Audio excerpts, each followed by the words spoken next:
अवैध रूप से बसें चलाकर राज्य सरकार को आर्थिक नुकसान पहुंचाने वाले माफियाओं ने परिवहन मंत्री के गृह जनपद में नया कारनामा करके खुली चुनौती दी है।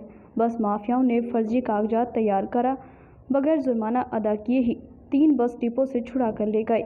मामला उच्च अधिकारियों के संज्ञान में आने के बाद अधिकारी हरकत में आए और पुलिस में केस दर्ज कराया।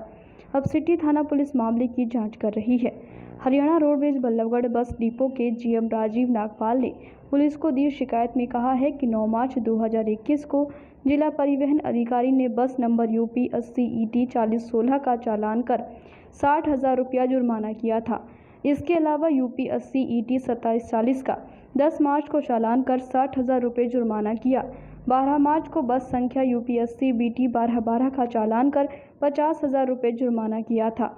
इन तीनों बसों को जुर्माना अदायगी होने तक रोडवेज के डिपो में वहीं पर खड़ा करा गया था। जीएम का कहना है कि बस माफियाओं ने करीब 1 सप्ताह बाद ही जुर्माना राशि की फर्जी रसीद बनवाकर तीनों बसों को रोडवेज डिपो से छुड़ा ले गए। लॉकडाउन खत्म होने के बाद सभी दस्तावेज की जांच कराई गई तो इस गोरख धंधे का पता चला। उन्होंने ये भी कहा कि जिस इंचार्ज ने बगैर जांच पड़ताल किए बसों को छोड़ा, उसके खिलाफ भी विभागीय कार्यवाही की जाएगी। गाड़ियाँ RTO साहब ने बंद करी थी और वो हमारे यहाँ गाड़ियाँ बंद होती हैं या जब RTO साहब किसी भी गाड़ी को या ओवरलोड वाहन को पकड़ के यहाँ अंदर बंद कर देते हैं। यार्ड है, सिर्फ हमारा काम है उनसे पार्किंग फीस लेना। RTO साहब ने जब ये गाड़ियाँ बंद करी, यहाँ 3 गाड़ियाँ थी।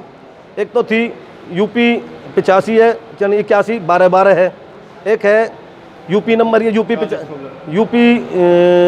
85 है, वो 81 दिख है 4016, एक है 1624 है, कुछ ऐसा कुछ एक गाड़ी उसका नंबर हमने FIR में लिखवा रखा है। ये 3 गाड़ियाँ ने क्या काम करा, जो दस्तावेज थे वो नकली दस्तावेज यहाँ पेश करके और अपना चलान ये दिखा दिया कि हम RTO को अपना जुर्माना भर के आ गए हैं, ये गाड़ियाँ हमने छुड़ा ली हैं।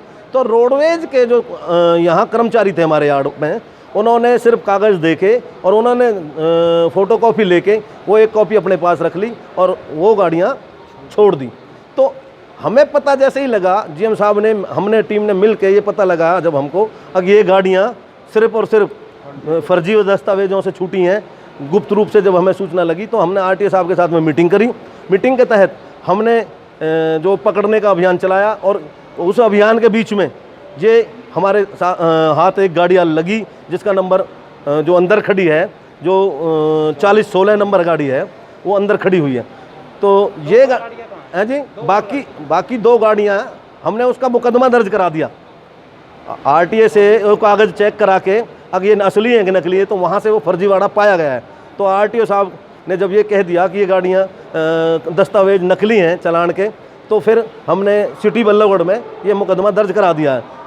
एक गाड़ी तो हमारे पास है, 2 गाड़ी अभी भी हमारे यहाँ से फरार है। हाँ, UP नंबर की हैं।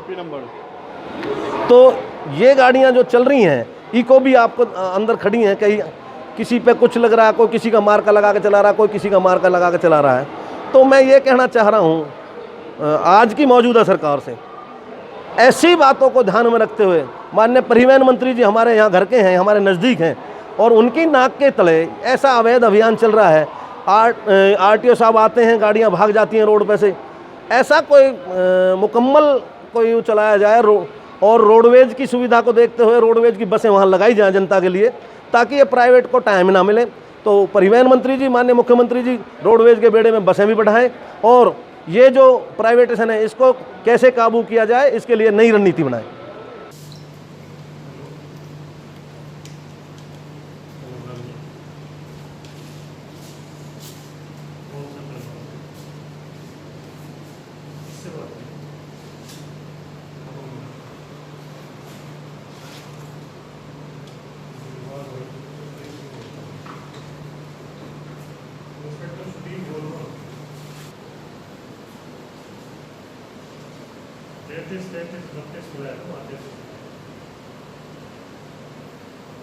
जो नंबर आपने मिलाया है ना, उसमें 33 मिला हुआ है, 32 की जगह। वो कैसे बोलूं?